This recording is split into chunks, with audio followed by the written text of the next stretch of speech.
Yes, guys, hello and welcome back to the Spurs-related YouTube channel and podcast. I hope everyone's doing very well. Today, it's been a while, but we're back on the subject of transfers, and the January transfer window is just 10 days around the corner, and we thought we'd bring you all the latest news and rumours for Tottenham Hotspur transfer news. Today, I'm joined alongside Jack Burford of Spurs-related, all the way from Wacko Jacko land, is like we like to call it, but very quickly, Jack, how are you doing? Are you excited for the transfer window? And are you getting built up with the, I guess, optimism that Spurs are going to actually sign some players? James, you know me, I just love transfer window season. January transfer window, we signed two gems, I think 18 months ago now, or nearly 2 years ago now, actually, in Kulusevski and Bentancur. And I'm hoping for two players similar to their ilk that are going to take us to that next level.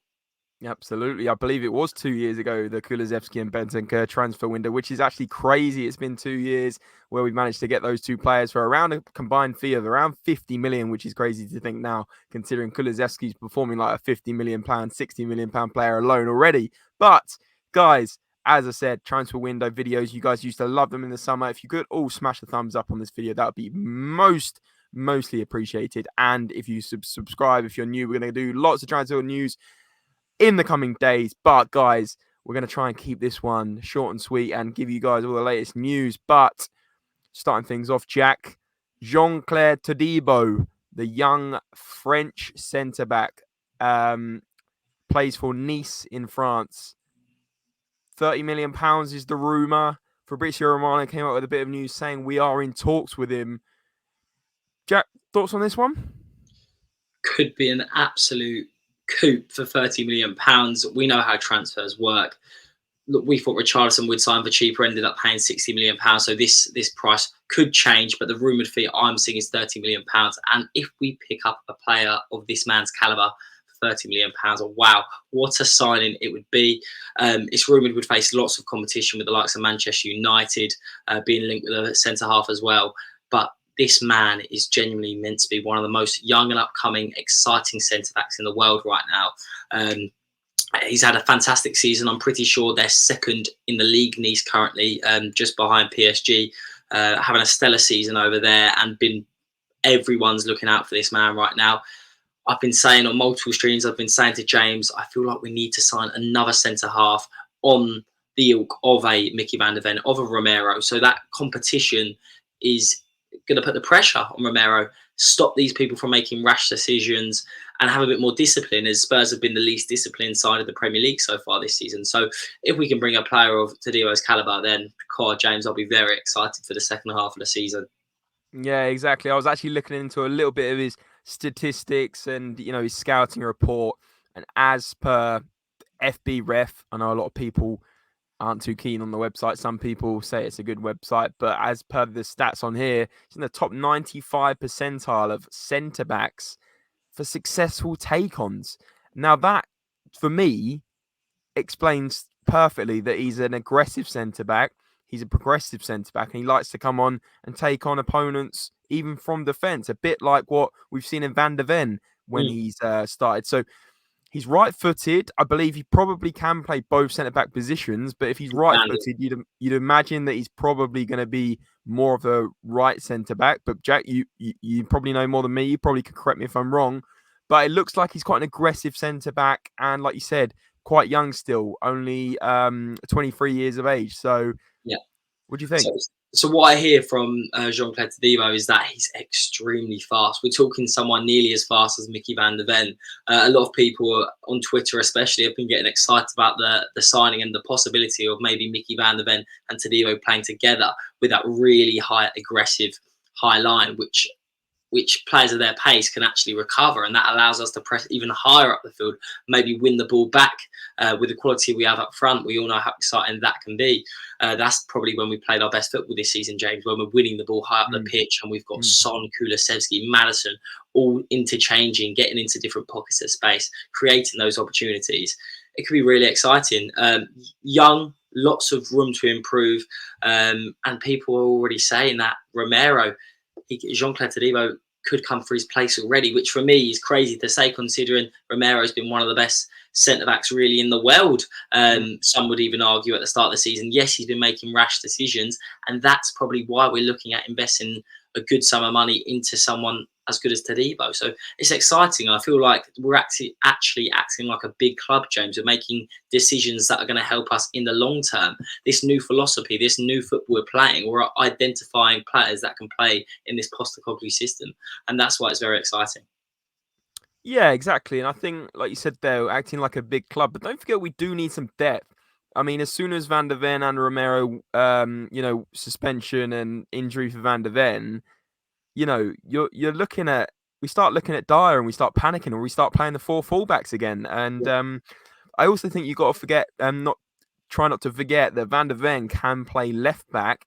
So you could even somehow put 4 of these guys in, right? You could play Romero, Todibo, and Van der Ven, with Van der Ven as a left back. I know maybe not his preferred position, but if Udogie is injured or out, there's that option as well. So I think it's good to have players that can play other positions as well. Sounds like Todibo can play along this defensive line in centre back's position. Romero plays right centre back, and Van der Ven can play left centre back or left back. So there is options there where you can be flexible. And I think at the moment we cannot afford in these big Premier League games to be playing, although give him his credit where credit's due, Ben Davies has been fantastic at left centre back, but you then start to think, well, Emerson Roy at right centre back, it's just not right. So I think we need those backup centre back positions filled. And I think, like you said, I think it is sensible if we do get at least one centre back in January. I think it's a must, to be honest with you. It's definitely especially for Romero getting suspensions, There you are. And I think what I was going to say is that look at Liverpool, James. Look at Manchester City, even Arsenal. If you look at their centre halves, Man City, my word, Diaz, Carvalho, John Stones, Liverpool, Konate, Matip, Van Dijk. These players are some of the best centre backs in the world, and some of them are sitting on the bench. Before Man City even had Laporte, who I would have loved to see at Spurs. Like the depth, especially in the centre half area, considering the amount of games they've got to play, is crucial, and that's why they have the ability to rotate, and that's why they're always competing at the end of the year. So for us to finally start realizing, yes, we might have a good first 11, a very good first 11, but we need to go deeper than that. And that's why we've got other players we're linked with, James, as well, that could also be exciting or not exciting. I wonder what side you're sitting on here, James, for a player coming up later on in the video. Yeah, okay. And before we do, let's quickly talk about, and guys, before we do, if you are excited for potentially signing Jean-Clair Todibo, let us know in the comments below, and let us know your thoughts on this player. Do you think he's a good fit for Tottenham? I'll be surprised if you don't think he's a good fit. But next bit of news, as you can see below, Juventus are apparently interested in Pierre-Emile Højbjerg. Now, we saw the whole saga in the summer about, it looked like Højbjerg was going to Atletico Madrid. That didn't happen, but there was definitely talks in for that, as per a lot of tier 1 sources. But now Juve are linked with him, Jack. What do you think of this? Do you think we need Højbjerg for squad depth? A lot of people, he's a bit like he's a love-hate player, right? A lot of people love him. Yeah. A lot of people hate him in the Spurs community. I know there's people in these videos that don't like him and a lot of people that do like him.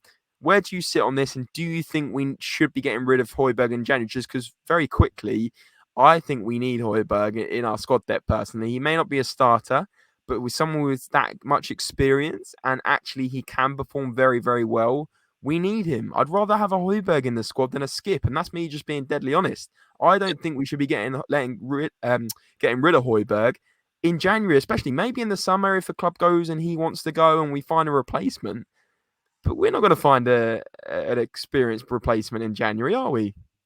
So this is the thing, James. I feel like with this new style of football, Højbjerg isn't necessarily the perfect fit for it.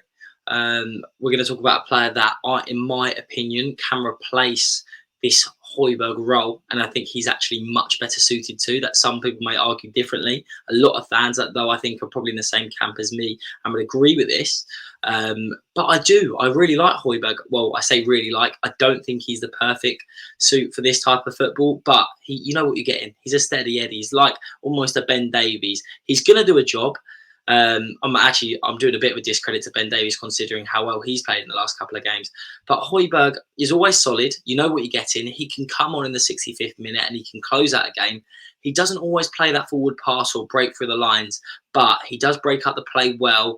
He retains possession and he doesn't do much wrong. But realistically, if we want to move forward and really fight for these Champions League places, you can probably get better squad depth than HYBERG. But like I said, I think he's had a solid season, James. I'm glad we kept hold of him. I think he's played well in moments. Do I think he's good enough to start week in, week out? Probably not. And I think a lot of Tottenham fans would be in that camp with me as well. Okay, and that perfectly moves us into it. And guys, let us know what you think on HYBERG. Do you think he needs to go? Do you think he should stay? Maybe it's a summer move, like I said, or maybe How much is he worth as well? I'm interested for Tottenham fans as well, because we're talking about investing in this next player. He's going to come with a price tag. How much is HYBERG worth? For me, 30 to 35 million. So let's see. Okay, and let's move on. We've been talking about it for a while. The player, Jack, did you want to go through it and give us an update on it? People can see below who it is, but so Conor Gallagher was a hot topic of the summer transfer window, where a lot of Tottenham fans were really split on this. I was in the camp that I thought he could be a good fit if we can move on HYBERG. And it's kind of resurfacing as well in the January transfer window, which I'm very surprised about. Conor Gallagher has been the captain for Chelsea. He's been one of Pochettino's best players so far this season. And that's why I'm very surprised that massive rivals in Chelsea would be willing to sell. But Charlie Eccleshare today of The Athletic has put out an article and saying Tottenham would still be very keen to secure the services of Conor Gallagher. Whether Chelsea will be willing to sell, we're not 100% sure yet. But he's had a great season, James. His work rate off the ball is perfect to this Ange Postecoglou system. And we know how much he relies on ball retention. Okay, so teams that are willing to run and run and run. We've seen how well Kulusevski has adapted to it, and that's why Kulusevski is one of the players that, if you've noticed, is playing 90 minutes every game, because he doesn't stop running. He wins the ball high at the pitch, and he's kind of got that physical stature that helps him retain the ball so well. And I think Conor Gallagher in that midfield with a Kulusevski and maybe a Sarr as well, you've got one of the most energetic, creative, almost the perfect Postecoglou midfield. Okay. How are you feeling about it? Because I feel like you're not necessarily in the 100% bringing Conor Gallagher camp, are you? I'm not discrediting the fact he is a good player. Like, I understand he's a good player, and even Chelsea have been playing him quite a bit this season, but I just don't think he's incredible, to be honest. To be honest with you, I don't think he's an incredible player, and I know we're not going to go out in there and sign a, world class. I guess we're talking about what, a number 6 or a number 8, depending on which role you're talking about. But I just feel like there's better players out there, and I know you're going to ask me on the spot who, but I'm looking at his stats now, Jack. On again, FB Ref, you could say it's not the best source, but he, in terms of his best positions in the best percentiles, it's like we're talking touches or progressive passes, but passes attempted is quite low, and pass completion is in the top 74 percentile. It's not incredible, but like, I guess you shouldn't just go on these stats. In terms of like what I watched of Conor Gallagher, I thought he's incredible for Crystal Palace on that loan spell, and I think he's shown signs where he's really good at Chelsea. But I don't know, Jack. I think maybe you've seen a different side of him. I'm not massively convinced. What I would say, James, is I think you're looking at Conor Gallagher as the man to play in that number 10 role, that creative midfielder, the license to go forward. For me, it's completely the opposite. It's someone who can complement the skills of a James and Maddison to allow him to be that star man. But Conor Gallagher and Sarr are someone who can sit up, mop the plate. They don't stop running, James. Honestly, they're everywhere. If you watch Conor Gallagher this season, the amount of miles he covers is phenomenal. And I think he would add tremendous depth, who is also a great passer of the ball, who is also doesn't stop running, wins the ball back so much, and he's kind of, in my opinion, one of Chelsea's most mature players this season. Pochettino, we all know, is a good manager, if we're being completely honest. Hasn't hit the ground running with Chelsea, but he's a trusted manager. He has made this man the captain and has put in a lot of faith. He's played better than the likes of £100 million players in Moises Caicedo and Enzo Fernandez this season. That's no mean feat. They're not bad players. He's the one Pochettino's put his trust in. And I think if Conor Gallagher is not 100% happy and the Chelsea ownership want to move forward with Lavia, Caicedo, Enzo, and Cole Palmer, of course, that they brought in, then we could be getting a real player on our hands here, and not necessarily in the position that you'd think in that 10, but to complement Maddison, let him be kind of the shining light of the team. What you said though makes sense. Sorry, I just had to double take on the fact you said he was the Chelsea captain, because I actually can't believe he's Chelsea captain. Like, that's pretty incredible. And they might be willing to sell.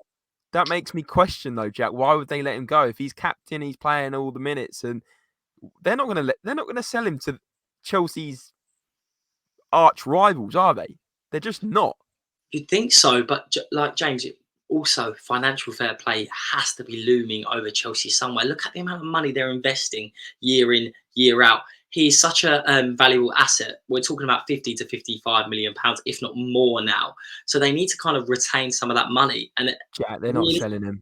They're not selling him to us. I'm telling you. Well, they were willing to at the end of last season, but we couldn't get rid of HYBERG. I kind of agree with what you're saying. If Pochettino really stamps his authority and Bowley backs him as much as he said he's going to, you wouldn't think they're going to sell. But hypothetical scenario, James, if he's willing to come and they want to get rid of him, is he a good fit? He certainly could be. Prem proven as well.